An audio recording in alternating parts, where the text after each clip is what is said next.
people can no longer keep up with their car payments. Hey everybody, Scott Walters, buckle up, strap in. We got a hard-hitting pull, no punches, no sugarcoating it, no rainbows, no sunshine. I'm just going to give it to you and give it to you straight. We got a good one to unpackage today. Welcome to the show. Hope everybody's doing great. Let's jump back on the economic merry-go-round, examine the good, the bad, and maybe a little bit of the ugly. No, Scott, not the ugly. I'll examine rainbows and sunshine in a new Tesla. No. Somebody's got to read between the lines and look. Between the economic cracks, we got some cracks to look through today. So here we go as we get back on the merry-go-round. Jump back into the swimming pool. Car loans now are tipping, I think, $1.5 trillion in debt out there, and millions, tens of millions of people are now behind on their car payments, about to suffer a repossession. That'll stick around on your credit score. That doesn't help. And that these days, I mean, not only was that going to hurt you from buying a house, it's going to hurt you from even renting a house. So if you lose your rental and you find yourself back out there trying to rent a new place, that's not going to help you. And this is where it gets tricky. Landlords are going to start bleeding tenants, because if you're not collecting rents, I remember in the last recession, I had guys, they were starting to get a month behind on rent, month behind. This one tenant always, like clockwork, I think he thought that was normal. He was always a month late on his rent. He was like a waiter or something. Here where I live in the $1 million listing district, you know, these waiters can make quite good money in these expensive restaurants. And he did pretty good. He's driving around his Beamer. This particular rental was like a penthouse with ocean view. But he was always a month behind. Always. Paid in cash, which was fine. But he was always a month behind. When it starts getting several months behind, and getting rid of tenants is not easy. Like, he had me kind of cornered, right? Like, there wasn't a whole lot I could do. In fact, when he finally moved out on his own accord, of course, what did he tell me? He told me I could use his security deposit as his last month's rent. And he left the place a mess. I had to get a rollaway dumpster, and basically left all kinds of stuff behind. He did not care. Now, of course, he never used me, that I can remember, as a reference. When he went to rent a new place, he probably moved out of the area. Maybe bought a house. I don't know. All I know is that it was no fun dealing with that tenant. Well, there's a ton of landlords out there, not only 1 month behind, several months behind. Some have just stopped paying. And that was courtesy, again, of the crisis, not for the crisis. We're not talking today. When we started doing mortgage forbearance, don't have to make your mortgage permit. Eviction bans, cannot evict your tenants. This all started to get this whole handout. I remember during lockdowns, and all this eviction bans were going on, and the mortgage forbearance, and all this helicopter money was flying around. One tenant of mine in one of the buildings came and approached me and was like, "Hey, you think I could get some rental help?" Rental help? I'm not getting rental help. You know, I didn't take mortgage forbearance because I'm like, that's just a ticking time bomb. I can make my payment. I'm paying it. I'm not going to not make my payment, just have that thing start to build up on the end of the loan and balloon on me at a later. No. And this was a commercial loan. It wasn't like a residential loan.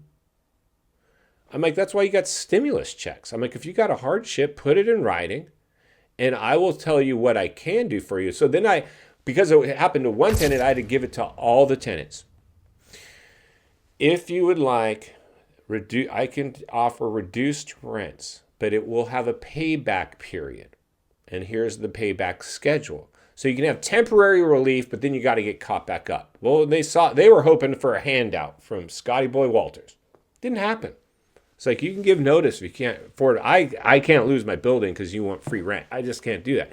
That's what's happening out there now. Anyway, I diverted a little bit. So right now what's happening is tens of millions of people are behind on their car payments. And the banks are sitting on over $1 trillion, I think $1.5 trillion in toxic debt. And your car is a depreciating asset. It loses money the second you drive off the lot. At least with the house, it might do little roller coaster ride, but typically real estate will come back. Now, because of 2008 and that big crash that we had that we're probably going to be seeing again, if history repeats itself, which it tells us in the historical data. With the housing market, it took the health crisis and the free money to get us dug out of 2008. We would not be out of 2008 if it wasn't for the crisis. That dug us out. It was artificial growth, market manipulation. And the housing bubble experienced bubble behavior again. It started to display.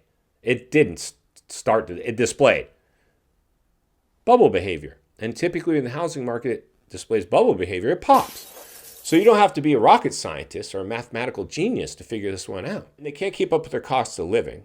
And the last thing that goes, the house. What's going to follow next? Two biggest purchases we make. First is always the car, and the second, the house. And seeing these poor kids out there. I'm so glad my dad always paid cash for everything. That's one thing he instilled in us. I'm sure a mortgage, and she had a few mortgages, but for the most part, he was all cash. And a few properties, he did pay all cash. These young people, our future, are under credit card debt, student loan debt, and mortgage or rental expenses.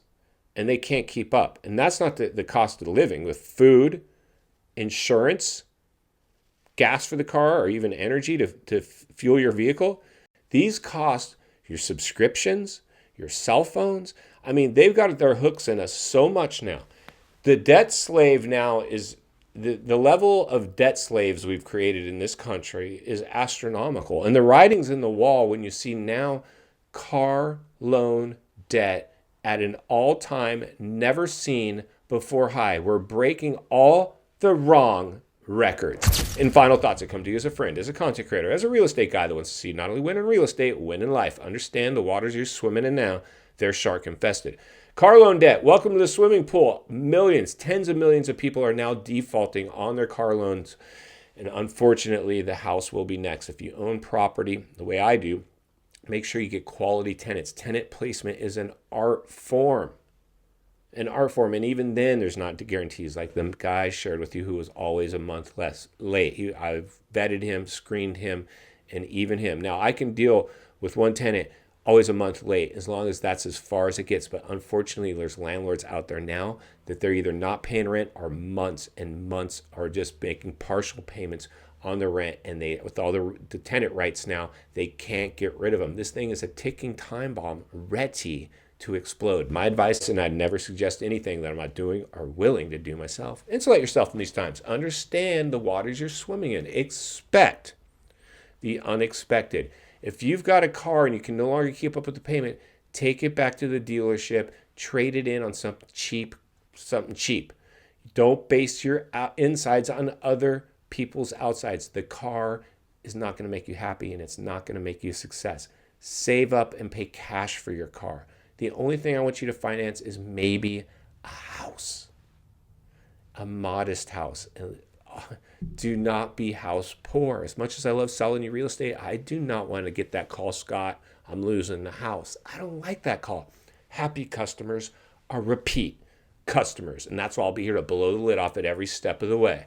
Because it's not only what we need, it's in fact what we deserve. If you appreciate the content, I want to humbly ask you to give the video a like, subscribe to the channel, leave a comment below. I'd love to hear from you. Social media links in the description of this video if you'd like to contact me there, along with links to channels I've appeared on I think you might enjoy. If you need help buying or selling real estate here in America, biggest network, top-rated agents in the nation ready to assist you. It would be our honor and our privilege to do so. Email in the description for you as well. Also, if you're watching from your television set today and you enjoyed this video, you're going to love the next video. And there's an easy subscribe icon for your convenience. As always, thank you for your time. Please go make it count today. God bless. I'll see you on the next video.